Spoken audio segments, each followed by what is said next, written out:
ભક્ત ગોરા કુંભાર. આ શું કર્યું તમે નાથ? સુરા અને ગોરાએ મહા મહેનતે એક માટલું બનાવ્યું હતું અને એ પણ તમે પરમાના હાથે તોડાવી નાખ્યું. કેમ? રૂકમણી, તમે સાંભળ્યું નહીં? માટલું છીછરું છે અને જે છીછરું હોય છે એ એટલું જલ્દી જ નાશ પામે છે. શ્રદ્ધા, ભક્તિ અને લાગણીમાં પણ આમ જ હોય છે. જો એ ઊંડી ના હોય તો એ હોય કે ના હોય એનો કોઈ અર્થ જ નથી. જે છીછરું હોય છે એ જેટલું જલ્દી તૂટે એટલું જ સારું. સમજ્યા? સમજી ગઈ.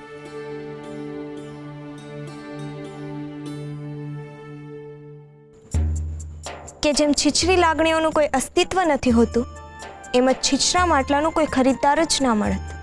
અને પછી નુકસાન તો મારા ભાઈબંધનું જ થાત ને. અને મારા ભાઈબંધનું નુકસાન હું કોઈ પણ કાળે ના થવા દઉં. તમે ભૂલી ગયા? તમે વચન આપ્યું છે એની મદદ નહીં કરો. યાદ છે, અને એ વચન હું કોઈ પણ પરિસ્થિતિમાં નિભાવીશ. પણ નુકસાન તો હું મારા કોઈ પણ બાળકનું નહીં થવા દઉં.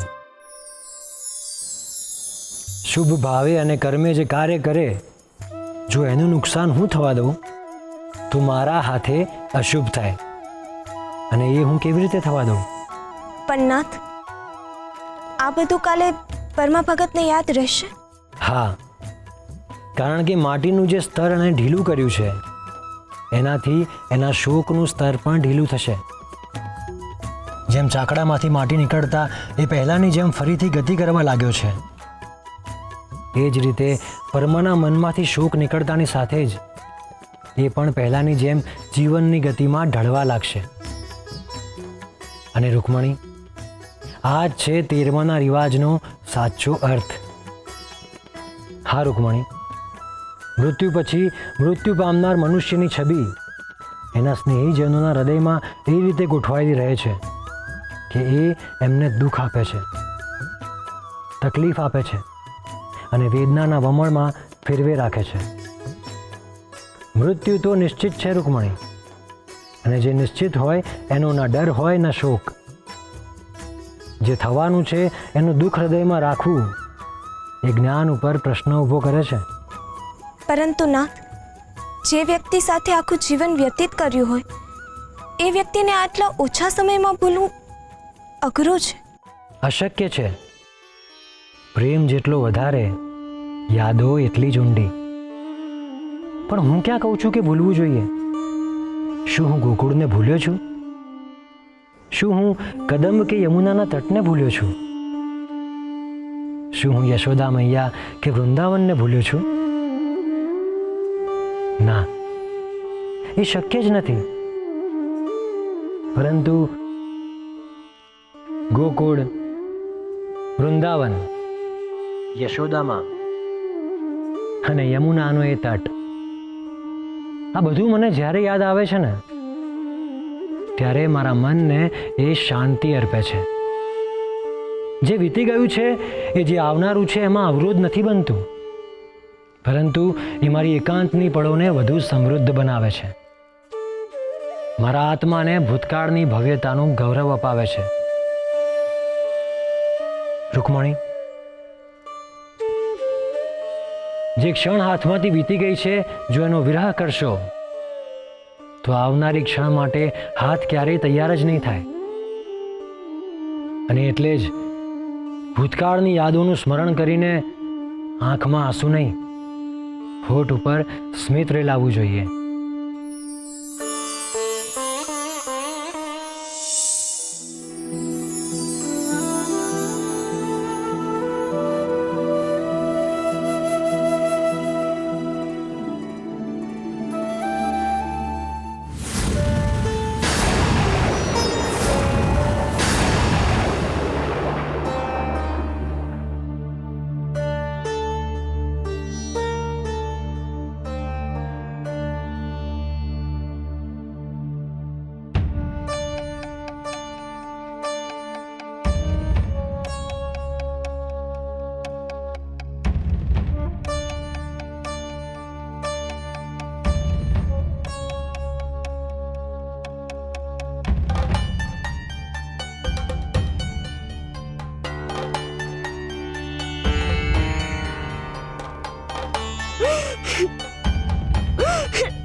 ગયા? ગોરા હા આવ્યો. શું થયું સુરા?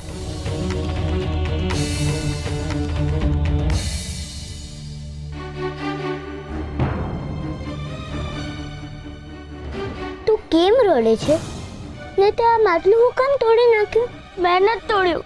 હું અહીંયા આવ્યો તો આ માટલું પહેલાથી તૂટેલું જ હતું.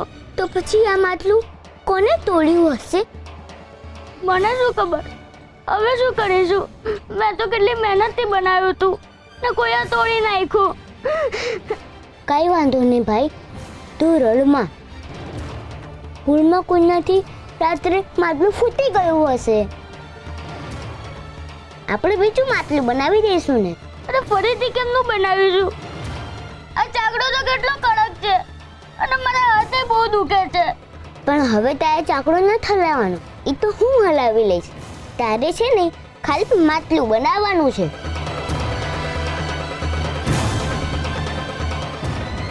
હરે કૃષ્ણ.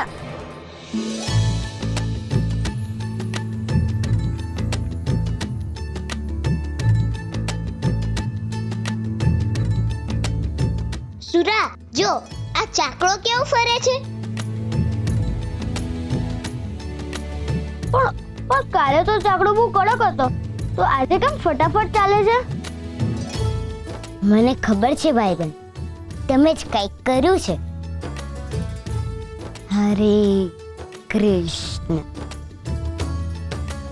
જેઠાલ સુરા. હા.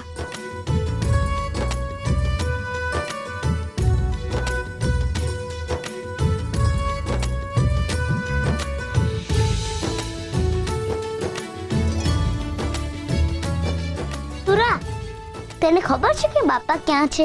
બાપા તો અંદર ઘરમાં જ હશે ને. ના, હું અંદર હતો ત્યારે તો બાપા નહોતા.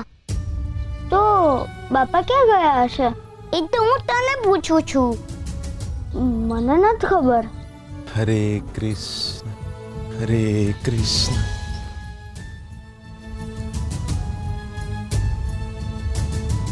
ગોરા, બાપા બહુ દિવસ પછી બહાર ગયા નહીં? હા. મને લાગે છે કે બાપા હવે પહેલા જેવા થઈ ગયા, એટલે એ હવે આપણને માટલા ઘડવામાં મદદ કરશે. હા, તેમને પૂછતો.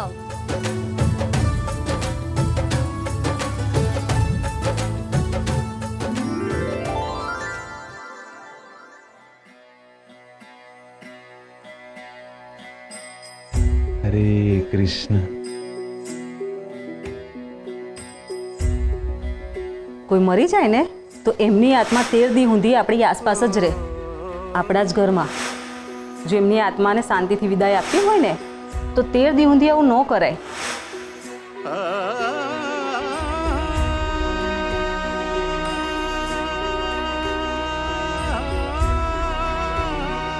પ્રભુ, તમે તો જાણો છો ને, હું રહ્યો હાવ ભોળો માણા. મને એક તો ચાકડો હલાવતા આવડે અને બીજું તમારું નામ લેતા આવડે. બાકી હંધુ છે ને એ દેવી જોતા હતા, પણ દેવી વિનાનો હું હાથ પગ વગરનો માણા થઈ ગયો છું મારા નાથ. આ સંસારની રીતભાતમાં છે ને મને જાજી ખબર નથી પડતી. હો, મારી જે કાંઈ ભૂલો હોય ને મારું ભોળ પણ સમજીને માફ કરી દેજે મારા નાથ.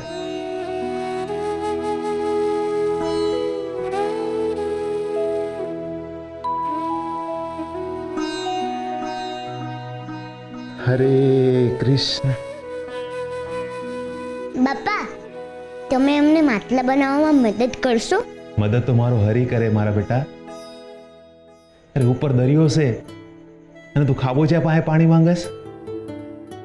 આ 2 હાથ વાળા કરતા જેની પાસે 1000 હાથ છે ને એની પાસે મદદ માંગ. હરી હંધુય હારું કરશે. હો,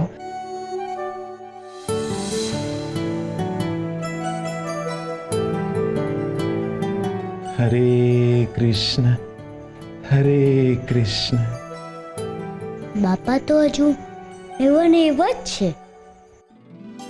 ગોરા, ગોરા ઝટ મારો. ગોરા, હા આવ્યો. ભાઈ? ગોરા આજો. હવે આજો. માટલું ઘડાઈ ગયું? હા જો ગોરા, અને આ ચાકડો જો કેટલો ફટાફટ ફરે છે, સર ગાડાની જેમ. એટલે હવે માટલા પણ ફટાફટ તૈયાર થશે. એટલે હવે માનું 13મું પણ બહુ સારી રીતે ઉજવાશે. હા, ને આપણે માને બહુ સારી રીતે વિદાય આપીશું. હા, બોલો કૃષ્ણ કનૈયા લાલની જય.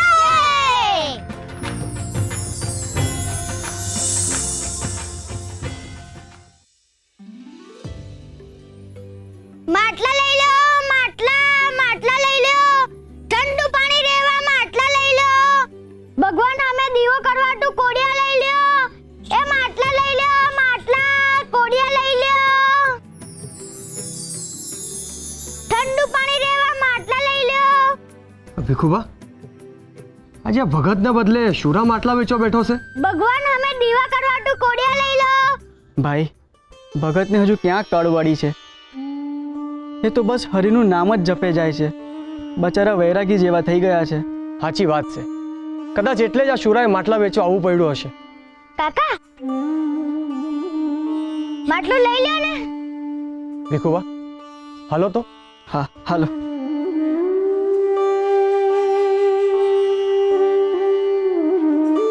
શુરા બેટા, આ માટલા તે બનાવ્યા છે?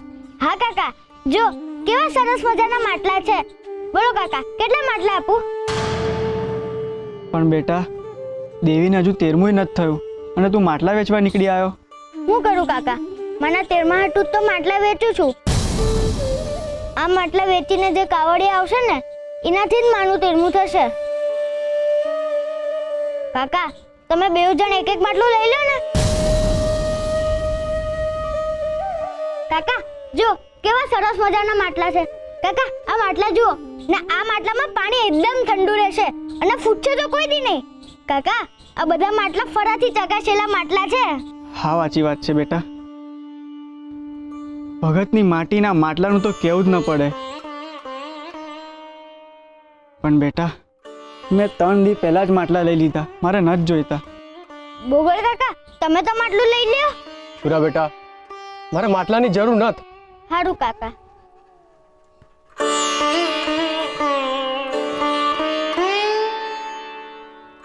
એ માટલા લઈ લો, માટલા કોડિયા લઈ લો. પાણી ઠંડુ રહેવા માટલા લઈ લો, કોડિયા લઈ લો. એ માટલા લઈ લો, માટલા. ભીખુબા, કેવી કરુણતા છે આ! જે ભગતે પોતાની આખી જિંદગી હરિભજનમાં ખર્ચી નાખી, એની પાસે પોતાની પત્નીના 13મા હાટુ એ કાવડિયા નથી. મારાથી તો છોકરાઓની હાલત જોવાતી નથી. એ માટલા લઈ લો, માટલા.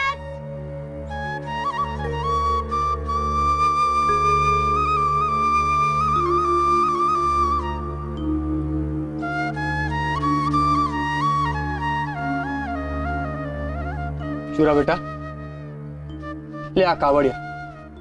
આભાર કાકા, તમારા કાવડિયાથી મારા 13માની મદદ થશે ને તમને બહુ પુણ્ય મળશે. કાકા બોલો કેટલા માટલા આપું? શુરા બેટા, સાચું કહું ને તો અટાણે મારે એકે માટલું નથી જોઈતું. હું કેમ કાકા? તમે તો અમારી બોની કરાવ છો ને. હું તો તમને સૌથી સારું માટલું આપીશ. બોલો કાકા, કયું માટલું આપું? ના બેટા, નથી જોઈતું માટલું.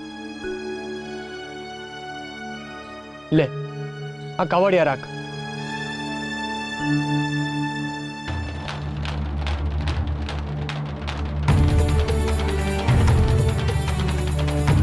ગોરા બેટા, આ હું કરસ? મારો હાથ હું કામ રોઈ કહો? હા ગોરા બેટા, મૂકવા દે. પેલા તમે માટલું તો લ્યો. પણ બેટા, અટાણે મારે માટલાની જરૂર નથી. તો મારે એ કાવડિયા ન જોતા. પણ બેટા, અટાણે તમને કાવડિયાની જરૂર છે ને? પણ અમારે એમને એમ કાવડિયા નથી લેવા. બેટા, પ્રેમથી દઈએ છે, લઈ લે. તું પ્રેમથી ના પાડું છું કાકા. મને ખબર છે કે તમને મારો પર દયા આવે છે, એટલે તમે અમને કાવડિયા દ્યો છો. પણ માં કહેતી હતી કે દયા તો ખાલી હરી જ ખાય, બીજા કોઈની દયા નહીં લેવાની. આપણે મહેનતનું ખાવાનું ને મહેનતથી રહેવાનું. જોયું, આ દેવી બેન અને ભગતના સંસ્કાર બોલી રહ્યા છે. સાચી વાત છે ભીખુબા. અટાણ લગન સાંભળ્યું હતું, પણ આજે જોયું કે આ ભગતના ઘરે તુલસી ઉતરી છે. આ ભૂખમાં એ ભાંગી ન પડે ને એવી સૂઝ ધરાવે છે આ છોકરો. અને આ આપણી સમજણને શરમાવે ને એવી શાણપણ છે એનામાં. કોઈ વાંધો નહીં બેટા, કોઈ કામકાજ હોય તો કહેજે. હા કાકા. હાલ ત્યારે બેટા, જય શ્રી કૃષ્ણ. જય શ્રી કૃષ્ણ.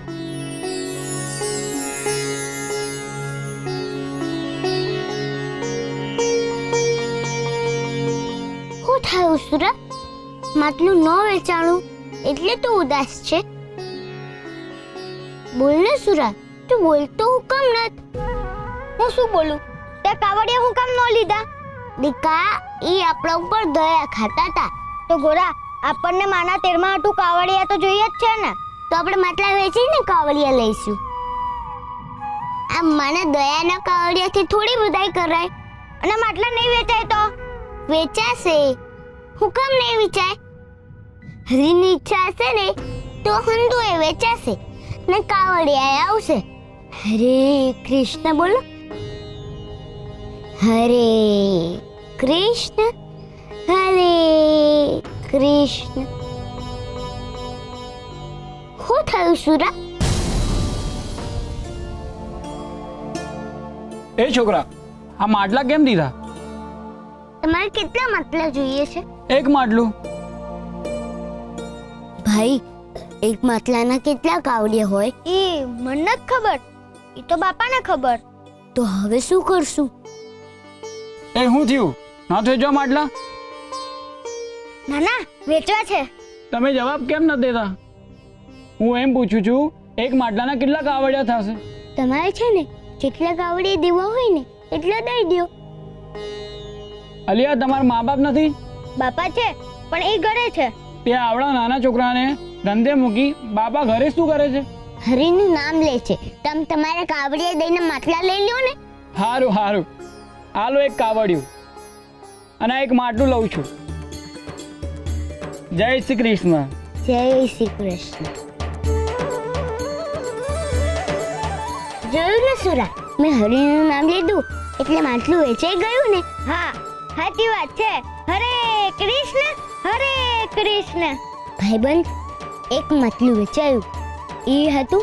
તમારો ખૂબ ખૂબ આભાર. ધગશ, કોઈ પણ કાર્ય કરવું જરૂરી ના હોવા છતાં હૃદયથી એ કાર્ય કરવાની ઈચ્છા થાય અને મનુષ્ય એ કાર્ય માટે સમર્પિત થઈ જાય, એને કહેવાય છે ધગશનો ભાવ. મહેનત તો ઘણા મનુષ્ય કરે છે, પણ દરેકની મહેનતની પાછળનો ભાવ અલગ અલગ હોય છે. કોઈની મહેનત સ્વાર્થ માટે હોય છે, તો કોઈની મહેનત ભવિષ્યની સુરક્ષા માટે હોય છે. પરંતુ જ્યાં સુધી મહેનતમાં હૃદયનો ભાવ નથી ઉમેરાતો ત્યાં સુધી એ મહેનત ધગશમાં નથી બદલાતી. જે મનુષ્ય ધગશથી કામ કરે છે એને ફળની ચિંતા નથી હોતી, અથવા તો જ્યાં સુધી ફળ ન મળે ત્યાં સુધી એ મેદાન છોડતો નથી. જીવવા માટે જેમ શ્વાસ જરૂરી છે એ જ રીતે મનથી ઈચ્છેલું પ્રાપ્ત કરવા માટે ધગશ જરૂરી છે. ધગશ એક એવો શ્વાસ છે જે પરિણામના બંધ પડેલા હૃદયને પણ ધબકતું કરે છે.